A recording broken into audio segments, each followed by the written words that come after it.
Hi bro. Hi.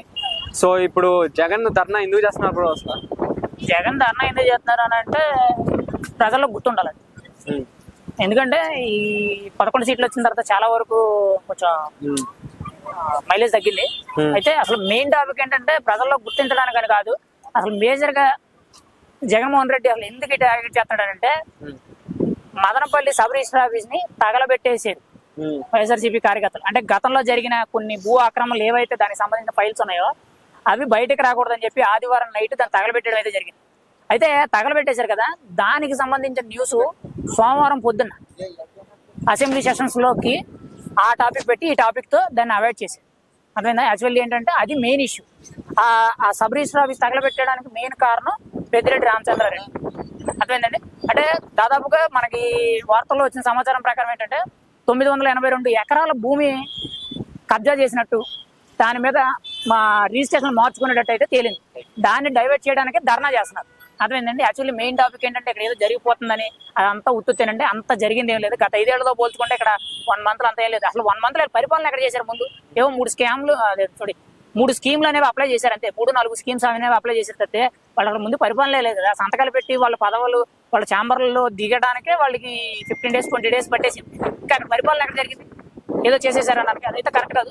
1 month లో review అవ్వడం కూడా కరెక్ట్ కాదు. కనీసం 1 year అయినా 6 months పైన చూసిన తర్వాత ఓకే వీళ్ళ పరిపాలన ఎలా ఉంది అని చెప్పడానికి మనకు ఒక ఆలోచన వస్తుంది. వాళ్ళు ఏం చేశారంటే మనకు ఒక క్లారిటీ వస్తుంది. సో ఇప్పుడు పవన్ కళ్యాణ్ గారు చూసుకుంటే ఒక మాట అయితే అన్నారు రీసెంట్ గా, ఎవరు తప్పు చేసినా క్షమించేది లేదు, ఈవెన్ తో నేను తప్పు చేసినా క్షమించేది లేదని చెప్పి అన్నారు. సో దాని మీద మీ అభిప్రాయం ఏంటి? మంచిదే కదండి. ఇప్పుడు ఏ రాజకీయ నాయకుడు చెప్తున్నాడండి నేను తప్పు చేసినా నన్ను తీసేయండి అంటే? ఇప్పుడు గత 5 ఏళ్లే కాదండి, మీరు ఎప్పుడు నుండి చూడండి. ఇప్పుడు గత 30 ఏళ్ల నుంచి మీకు రాజకీయాల్లో ఎంతో మంది పెద్ద పెద్ద వాళ్ళు ఉన్నారండి. మంత్రుల కింద, ఎమ్మెల్యేల కింద, మినిస్టర్ల కింద, లేకపోతే ఇంకా ఎంపీల కింద ఎన్నో పదవులు చేసిన ఉన్నాను. కానీ ఏ ఒక్క రాజకీయ నాయకుడైనా నేను తప్పు చేస్తే, నేను 10 పైసలు తప్పు చేసినా నన్ను శిక్షించండి అని చెప్పే రాజకీయ నాయకుడు ఎక్కడన్నా ఉన్నాడు? ఈ రోజు అసెంబ్లీ సెషన్స్ లో పవన్ కళ్యాణ్ గారు ఓపెన్ గా అనకూడదు కానీ ఒక డేర్ అండ్ డస్ట్ లీడర్ గా ఓపెన్ గా చెప్పాడు. ఈవెన్ నా ఎమ్మెల్యేలు ఎవరు తప్పు చేసినా ఆ బాధ్యత నాది, వాళ్ళని నేను సరిదిద్దుతాను, నాది పూచి.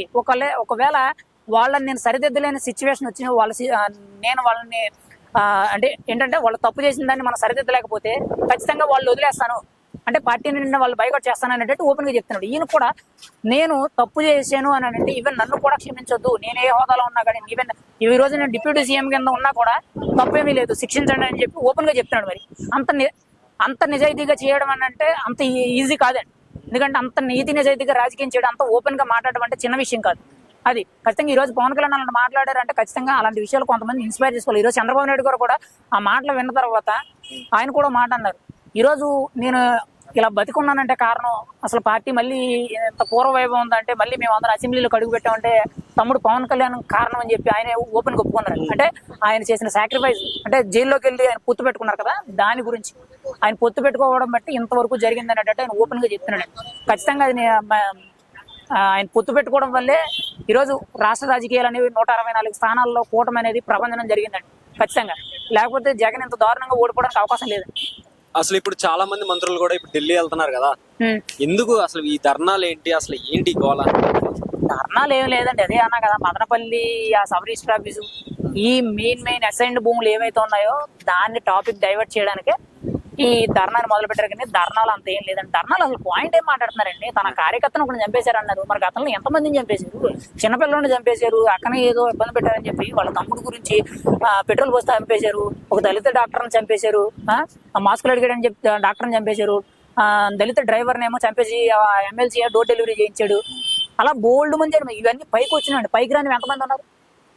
ఈవెన్ ఈ రోజు కూడా ఒక నర్సాపురం ఎంపీడీఓ మిస్సింగ్ కేసు అని చెప్పి గత 1 రోజుల నుంచి వెతికితే ఈ రోజు విజయవాడ ఏలూరు కాలువలో డెడ్ బాడీ దొరికిందండి. ఆయన ఎందుకు చచ్చిపోయాడంటే గత ప్రభుత్వంలో 3 కోట్ల రూపాయలు వైఎస్ఆర్సీపీ కార్యకర్తలు ఒక టెండర్ విషయంలో జరిగిన కొన్ని ఏవైతే ఉన్నాయో లుసుకులు, ఆ 3 కోట్ల రూపాయలు వాళ్ళు కట్టకన్నా ఈయన బెదిరిస్తుంటే అది ఈయనమే పడిపోతుందనే భయంతో ఒక లెటర్ అయితే డిప్యూటీ సీఎంకి రాసేసి ఈయన వెళ్ళి సూసైడ్ చేసుకున్నాడు. 1 వారం రోజుల తర్వాత ఇవాళ ఆయన డెడ్ బాడీ దొరికింది. అలా ఎంతో మంది చనిపోయారండి వీళ్ళ వాళ్ళు. అవన్నీ కరెక్ట్ అయితే రాష్ట్రపతి పాలన అప్పుడే పెట్టాలండి. సో ఇప్పుడు ఈ మధ్య కాలంలో మనం చూసుకుంటే వైఎస్ఆర్సీపీ వాళ్ళు పోస్టులు పెడుతున్నారు, చాలా అదే హత్యలు జరిగినాయి అక్కడ, అదే ఈ మధ్య రీసెంట్ గా ఇక్కడ అనంతపూర్ లోనే అక్కడ జరిగింది అని చెప్పి. ఏంటి అవన్నీ హత్యలు ఏంటి అసలు? సో ఇప్పుడు కామన్ గా ఎక్కడ పడితే అక్కడ జరిగేవండి. అలాగని చెప్పి మనకు ఈ జరగలేదు ప్రభుత్వంలోనే ఎక్కువ జరుగుతున్నాయి అని చెప్పి. అదేం లేదులేండి. అది ఎక్కడెక్కడో జరిగినవన్నీ ఈ ప్రభుత్వంలో ఏం లేదు. 1 month లో అలా అయితే 1 month లో జరిగినాయి అని అంటే ఈ ప్రభుత్వంలో జరిగినాయి అంటే వీళ్ళు చేశారని. ఇప్పుడు ఇన్ని కేసులు జరిగినాయి అన్నారు. ఇక్కడ ఎవరైనా సరే కూటమి ప్రభుత్వంలో ఉన్నోళ్ళే చేశారని వచ్చిందా? మొన్న వినుకొండ హత్య కూడా వాళ్ళిద్దరు ఫ్రెండ్స్ ఏదో జరిగింది, అది ఆఖరికి రాజకీయ కక్షలు కాదు వ్యక్తిగత కక్షలు అని చెప్పి ఓపెన్ గా తేలిపోయిందండి. మీకు కానీ జరిగిన- అక్కడ కానీ వైఎస్ఆర్సీపీ సంబంధం లేని ఎక్కడెక్కడో అన్ని కూడా వేరే రాష్ట్రాల్లో జరిగినవి కూడా ఇందులో కంటకడుతున్నారండి. యాక్చువల్లీ గతంలో కూడా జరిగినాయి, ఇప్పుడు జరుగుతుంది కాదంటలేదు. కాకపోతే ఏంటంటే మనం చూసే పాయింట్ ఆఫ్ వ్యూ బట్టి ఉంటది. ఇప్పుడు మనం అలా అని చెప్పి మనం అలాంటి ఎంకరేజ్ చేయకూడదు. ఎందుకంటే ఖచ్చితంగా రాష్ట్రం అనేది లా అండ్ ఆర్డర్ కరెక్ట్ గా ఉంటేనే. ఇప్పుడు తెలంగాణ ఉందండి, తెలంగాణలో ఇన్ని కంపెనీలు వస్తున్నాయి, కారణం ఏంటండి? ఇంత కంపెనీలు, ఇంత ఇన్ఫ్రాస్ట్రక్చర్ కానీ ఇంత డెవలప్మెంట్ వస్తుందనంటే గత కేసీఆర్ టైంలో అభివృద్ధి ఎంత చేశారని నేను చెప్పలేను, కానీ లా అండ్ ఆర్డర్ అనేది చాలా పర్ఫెక్ట్ గా మెయింటైన్ చేశారు. లా అండ్ ఆర్డర్ అనేది పర్ఫెక్ట్ గా మెయింటైన్ చేయడం వల్ల ఇన్వెస్టర్స్ వస్తారండి, భయపడరండి. అంటే లా అండ్ ఆర్డర్ కరెక్ట్ గా ఉండడం వల్ల వాళ్ళని డెవలప్మెంట్ ఎక్కువ ఆకర్షిస్తుంది. అంటే ఎటువంటి ప్రాబ్లమ్స్ రావు, మన స్వేచ్ఛగా ఇక్కడ బిజినెస్ చేయొచ్చు, బిజినెస్ చేసి మన డెవలప్మెంట్ ఎంప్లాయ్మెంట్ సృష్టించవచ్చు, డెవలప్మెంట్ సృష్టించవచ్చు అని చెప్పి వాళ్ళకు క్లారిటీ వస్తుంది. ఇప్పుడు ఆంధ్రాలో ప్రస్తుతానికి గత 5 ఏళ్ళు ఏమీ లేదు. ఇప్పుడు వీళ్ళు వచ్చారు, స్టార్ట్ చేస్తామన్నారు, చేసిన తర్వాత చూడాలి వీళ్ళ రిజల్ట్స్ ఎలా ఉంటుందండి. ఓకే, కూటమి ప్రభుత్వం వస్తే అభివృద్ధి చెందుతుందని చెప్పారు. సో పార్లమెంట్ సమావేశాలు అయితే జరిగినాయి. మరి ఆంధ్రప్రదేశ్ ఎంత అభివృద్ధి చెందుతుందని అనుకుంటున్నారు? ఎంత అభివృద్ధి అనేది మనం క్యాలిక్యులేట్ చేయలేమండి. కాకపోతే ఈరోజు పార్లమెంట్ సమావేశంలో నిర్మలా సీతారామన్ గారు మాట్లాడుతూ మనకి అమరావతికి 15,000 కోట్లు నిధులు ఇచ్చారండి. ఓపెన్ గా ఆల్రెడీ స్టేట్మెంట్ బడ్జెట్ లో పెట్టడం అయితే జరిగింది.